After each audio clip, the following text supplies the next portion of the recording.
Haleluya, haleluya, haleluya. Shalom alaikum bishim hamasiah. Salam Aki. Aku kabarkan Injil keselamatan. Bapak Ibu yang kasih Tuhan, ketemu lagi dengan saya Evangelis Avraham Effendi Usman.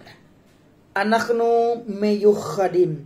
Kita ini sangat istimewa. Saya istimewa, saudara istimewa, dan kita semua adalah orang-orang yang sangat istimewa di mata Tuhan. Bapak Ibu yang kasih Tuhan, pada kesempatan kali ini kita akan buat video yang sangat luar biasa menurut saya pastinya. Dan juga Bapak Ibu setelah menonton video ini pasti juga Bapak Ibu akan mengatakan video yang luar biasa. Judul yang kita kasih Bapak Ibu, Muslim wajib tahu isi Alkitab. Kenapa kita buat judul Muslim wajib tahu isi Alkitab? Karena Alkitab ini Bapak Ibu firman Tuhan. Firman Allah. Zabur, Taurat, dan Injil ini sama-sama firman. Sama-sama firman Tuhan. Dan firman Tuhan tidak mungkin bisa diubah dan dikutak-katik oleh tangan manusia. Kenapa? Karena Tuhan Maha Kuasa. Dia sanggup menjaga keaslian dan kemurnian setiap kalamnya, setiap firmannya. Langsung saja Bapak Ibu, Alkitab adalah kitab suci umat Kristen. Sebenarnya Alkitab ini bukan saja kitab sucinya umat Nasrani ataupun umat Kristen, tetapi karena hanya umat Kristen dan umat Nasrani yang hanya percaya kepada Alkitab, maka Alkitab ini identik dengan kepunyaan orang Kristen. Nah, Bapak Ibu, umat Muslim menganggap Torah atau Taurat, Mazmur, Zabur, dan Injil. Kalau kita katakan Alkitab. Apa saja isi Alkitab? Nah, bagaimana sejarah pembentukan Alkitab? Ajaran pokok Alkitab, Bapak Ibu yang kasih Tuhan, sangat berkaitan dengan kebutuhan rohani setiap manusia, setiap saudara dan saya. Mengapa, yang menjadi pertanyaannya Bapak Ibu, mengapa Muslim wajib tahu isi Alkitab? Sekarang kita merujuk kepada Al-Quran surat Al-Maidah ayat 46. Saya baca arti, saya tidak membaca dalam bahasa Arab, teks bahasa Arab. Saya langsung baca arti biar Bapak Ibu mudah memahami dan mengerti. Dan kami membenarkan kitab yang sebelumnya, yaitu Taurat, dan kami telah memberikan kepadanya kitab Injil, sedang di dalamnya ada petunjuk dan cahaya yang menerangi dan membenarkan kitab sebelumnya, yaitu Taurat, dan menjadi petunjuk serta pengajaran untuk orang-orang yang bertakwa. Bapak Ibu, untuk orang-orang yang bertakwa. Alkitab untuk orang-orang yang bertakwa, kata Al-Quran surah Al-Maidah ayat 46. Tepat Bapak Ibu, Alkitab adalah petunjuk, adalah pengajaran bagi manusia agar selamat dunia dan akhirat. Alkitab berlaku sepanjang zaman, bukan hanya untuk umat zaman dulu saja. Maka para Muslim pun, sebagaimana saya katakan tadi, wajib tahu isinya Alkitab. Bapak Ibu yang dikasih Tuhan, apa sih isi Alkitab? Alkitab terdiri atas dua bagian utama, yaitu Perjanjian Lama dan Perjanjian Baru. Alasan penyebutan perjanjian ialah karena Tuhan membuat perjanjian kepada manusia. Saya ulangi, alasan penyebutan perjanjian ialah karena Tuhan membuat perjanjian kepada manusia. Yang pertama, antara Musa dengan bangsa Israel. Yang kedua, antara Yeshua HaMashiach atau Yesus Kristus dengan seluruh umat manusia. Alkitab Bapak Ibu yang dikasih Tuhan berisi 66 kitab. 39 kitab termasuk dalam kelompok Perjanjian Lama, terbagi dalam 5 kitab Torah, 12 kitab sejarah, 5 kitab puisi, 5 kitab para nabi, dan 12 kitab para nabi-nabi. 27 kitab buku termasuk dalam kelompok Perjanjian Baru yang terdiri atas 4 kitab Injil, 1 kitab sejarah, 21 kitab rasuli, dan 1 kitab wahyu. Semua kitab-kitab itu, Bapak Ibu yang kasih Tuhan, terdiri atas pasal-pasal dan ayat-ayat. Keajaiban penulisan Alkitab perlu diketahui. Penulisan Alkitab selama sekitar 1500 tahun dari zaman Nabi Musa, sekitar 2000 sebelum Masehi, hingga Rasul Yohanes sekitar 90 Masehi. Penulisnya sebanyak 40 orang, mayoritas para nabi dan rasul. Namun mereka, Bapak Ibu dan Tuhan, terikat dalam satu pokok utama, yaitu rencana Tuhan menyelamatkan saudara dan saya. Rencana Tuhan menyelamatkan manusia melalui pengorbanan Yesus Kristus di kayu salib. Ini yang menjadi pokok pembahasan Alkitab sebenarnya. Tuhan mewahyukan Alkitab dengan 3 bahasa. Yang pertama yaitu Ibrani, Aram, atau Yunani. Nah, sebagian besar kitab Perjanjian Lama tertulis dalam bahasa Ibrani dan hanya sebagian kecil dalam bahasa Aram.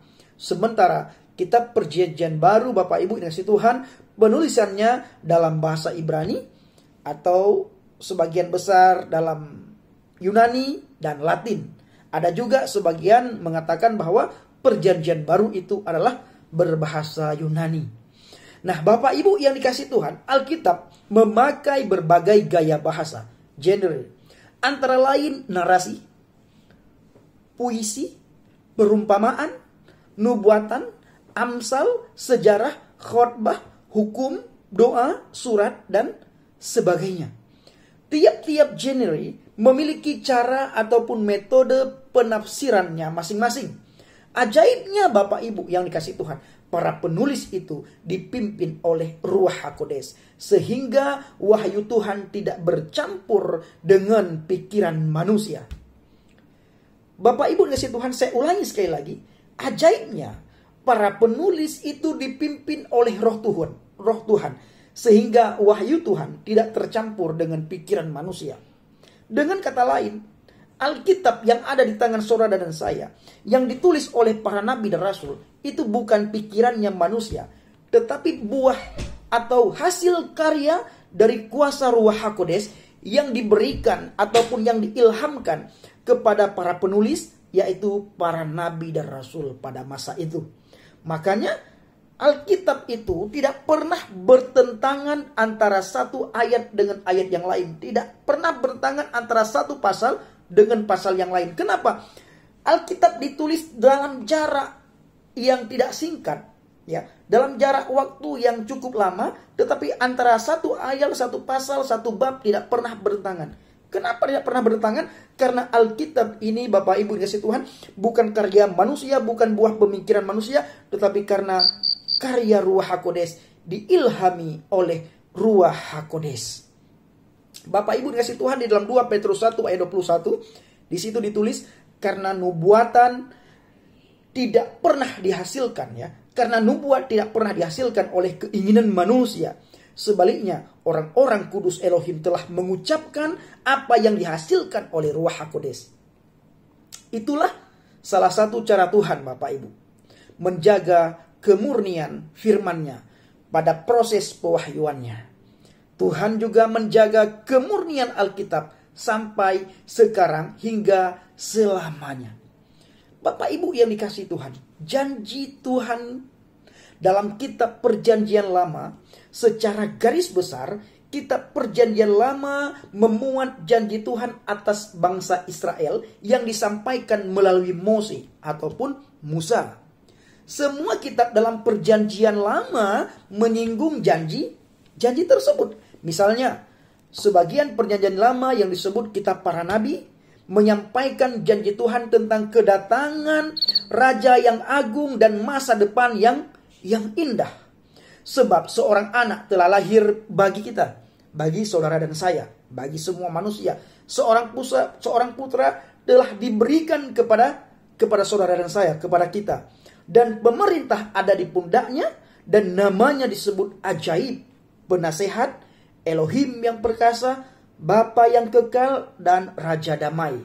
Di mana tertulis dalam kitab Yesaya 9 ayat 5. Penggenapan janji Tuhan itu dalam kitab Perjanjian Baru, Bapak Ibu. Perjanjian Baru menyaksikan bagaimana janji Tuhan itu terwujud. Para penulis kitab Injil mengakui bahwa Tuhan menggenapi janjinya tentang Raja yang baru itu, Bapak Ibu. Saya membaca dalam Injil Matius 1 ayat 23. Lihatlah, seorang perawan akan mengandung dan akan melahirkan seorang putra. Dan mereka akan menyebut namanya Immanuel, yang diterjemahkan artinya Elohim beserta kita. Bapak Ibu yang dikasihi Tuhan, Yesus Kristus, jalan yang sudah Tuhan janjikan. Dia adalah Al-Haq. Dia adalah jalan kebenaran itu sendiri. Kedatangan Yesus Kristus ke dunia bukan hanya menggenapi nubuat para nabi sebelumnya. Alasan paling utama ialah menggenapi janji Tuhan bagi umatnya. Tuhan berjanji memberikan jalan agar semua umatnya yang tersesat dapat kembali kepadanya. Yesus Kristus berkata, "Akulah jalan, kebenaran, dan hidup. Tidak ada satu manusia pun, tidak ada seorang pun yang datang kepada Bapa kalau tidak melalui aku." Dengan kata lain, tidak ada satu manusia pun yang bisa sampai kepada Tuhan kalau tidak melalui aku. Dengan kata lain lagi, tidak ada satu manusia pun yang bisa kembali kepada Tuhan kalau bukan melalui aku. Kata siapa? Kata Yesus Kristus, Yeshua HaMashiach dalam Injil Yohanes 14 ayat 6. Bapak Ibu yang dikasihi Tuhan, Yeshua HaMashiach berkata kepadanya, "Akulah jalan, kebenaran, dan hidup. Tidak ada seorang pun yang datang kepada Bapa kalau tidak melalui aku."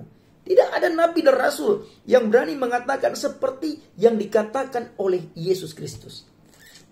Saya sudah sering sampaikan hal ini dan saya akan ulang-ulang ini agar telinga kita sering mendengar, dan semakin sering kita mendengar, semakin terekam di pikiran dan hati kita. Bapak Ibu yang dikasihi Tuhan, Yeshua HaMashiach, Yesus Kristus adalah sang jalan. Dengan mengikuti Yesus Kristus, kita pasti mengikuti kebenaran. Kenapa? Karena Yesus Kristus adalah kebenaran itu sendiri. Dengan percaya kepadanya, Bapak Ibu dan si Tuhan, kita pasti menerima hidup yang kekal dari Dia. Jadi Bapak Ibu yang dikasihi Tuhan dan yang saya kasihi, Alkitab atau kitab suci yang kita percaya adalah kitab suci-Nya Tuhan. Saya ulangi Bapak Ibu, kitab suci umat Kristen atau kitab suci yang kita percaya adalah kitab suci umat Tuhan, yang memuat janji Tuhan bagi seluruh umat manusia. Tujuannya Bapak Ibu agar orang-orang ataupun agar mereka dapat menemukan jalan yang benar untuk dapat kembali kepada kemuliaan Tuhan. Bapak Ibu yang dikasihi Tuhan, percayalah kepada Yesus Kristus agar memperoleh kemuliaan hidup yang kekal. Bapak Ibu, doa saya selalu berdoa agar saudara semakin hari semakin dekat dengan Tuhan. Semakin hari semakin mencari perkenan Tuhan. Semakin hari semakin menyenangkan hati Tuhan. Kita melihat akhir-akhir ini dunia begitu kacau balau. Bahkan bangsa dan negara kita sangat kacau balau Bapak Ibu.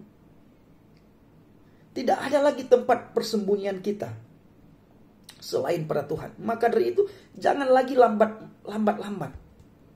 Jangan lagi pikirkan hal-hal duniawi. Ayo pikirkan perkara yang di atas. Ayo cari perkenanannya Tuhan. Ayo lakukan penginjilan. Sampaikan kabar baik, kabar sukacita, anugerah, keselamatan yang sudah Bapak Ibu dapatkan. Bapak Ibu terima.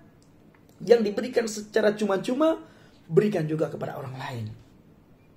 Bapak Ibu yang dikasihi Tuhan, upah saudara dan saya adalah ketika kita melakukan penginjilan. Inilah upah kita. Kenapa? Tidak semua orang mampu melakukan penginjilan. Maka dari itu berdoalah supaya saudara semakin hari semakin dekat dengan Tuhan. Semakin hari semakin jauh dengan dosa. Semakin hari semakin intim, erat, melekat dengan Sang Pemberi hidup yang kekal, yaitu Yeshua HaMashiach, Yesus Kristus. Bapak Ibu yang dikasihi Tuhan, jangan pikirkan kiri kanan. Jangan pikirkan ejekan, jangan pikirkan hinaan. Injil harus kita beritakan. Baik tidak baik, tepat tidak tepat waktunya, kita harus bersaksi. Injil harus diberitakan. Dicemooh ataupun tidak, dicaci maki ataupun tidak, dihina ataupun tidak, Injil harus kita beritakan. Maka dari itu Bapak Ibu yang kasih Tuhan, saya selalu berdoa agar saudara menjadi pelaku firman di akhir zaman. Shalom alaikum bishim hamasiah, salam aki, aku kabarkan Injil keselamatan. Bapak Yahwi bishim Adonai Yesua hamasiah, Ruach Kudus memberkati saudara semuanya. Haleluya, amin.